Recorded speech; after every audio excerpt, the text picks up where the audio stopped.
maging patay na patay at mababaliw ng husto sa pagmamahal sa inyo ang inyong minamahal. Hello mga guys, kumusta kayo? Panibagong araw, panibagong video na naman tayo. And sa araw na ito ay isa na naman video ang aking tuturo sa inyo na simpleng gabay o simpleng pamamaraan na makakatulong sa atin. At bago ang lahat, gusto ko lang mag-disclaimer sa mga tao hindi naniniwala at hindi gusto ang mga kagaya nitong video.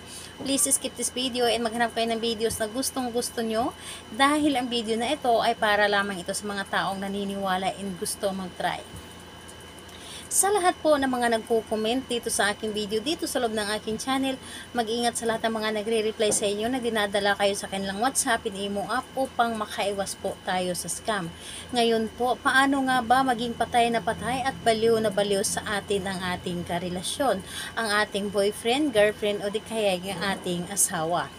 Dito po ay pwede itong gawin sa parehas ang kasarian, babae ito babae and lalaki ito lalaki. And syempre naman sa ating babae at lalaki na mag-partner. And pwede mo itong gawin kahit na kayo ay magkalapit at magka-LDR sa isa't isa.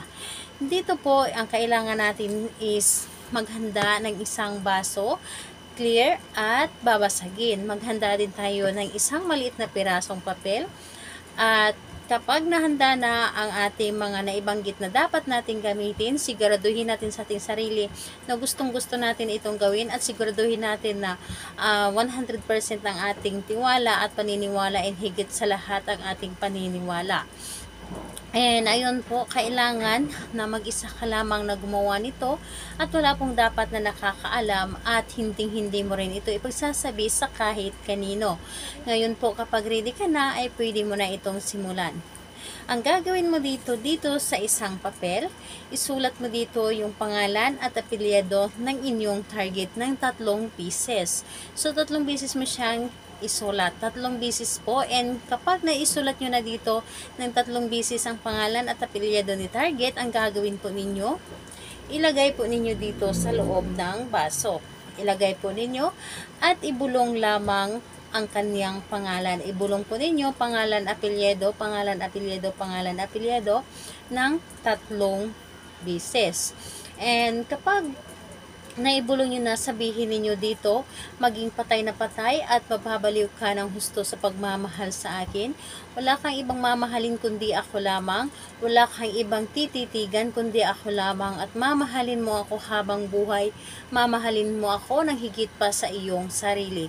Mamahalin mo ako ng walang kahati. So lahat na dito ay sabihin mo dito yung tipong nanggagaling sa inyong puso ang inyong mga sinasabi. So ayun po, kapag natapos mo na itong ibulong dito, yung baso po ay ikikis nyo po ng ganon.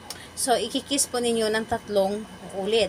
3 ulit po siyang ikikis and dapat i-feel po ninyo sa inyong sarili na ito ang inyong kinikis ang taong inyong target. So, ayun po. Pagkatapos mong ikis, itaob mo lamang ang basong ito at pumikit ka lamang at isipin mo lamang yung taong inyong target. And pagkatapos nun, ilagay mo ito sa ibabaw ng inyong misa or ibabaw ng inyong cabinet or jura box. Itaob nyo lamang ng pagganon. And hayaan nyo lamang ito, and ayun, dapat po ay hindi ito gagalawin ng mga kasamahan mo sa loob ng bahay o sino man yung tao na nasa loob ng inyong kwarto. So, dapat ikaw lamang ang nakakaalam dito sa inyong ginawa. Gawin ito sa kahit anong araw at oras. Basta gusto ninyo itong gawin. And malakas po ang inyong energy. So, ayun po. Sa lahat ng mga gustong magpa-shoutout, mag-comment lamang sa baba para ma-shoutout ko kayo sa next video. And sa lahat din po na mga gustong magtanong, mag-comment lang din po sa baba para ma-replyan ko po kayo. Salamat po sa inyo. Bye-bye everyone. God bless us all.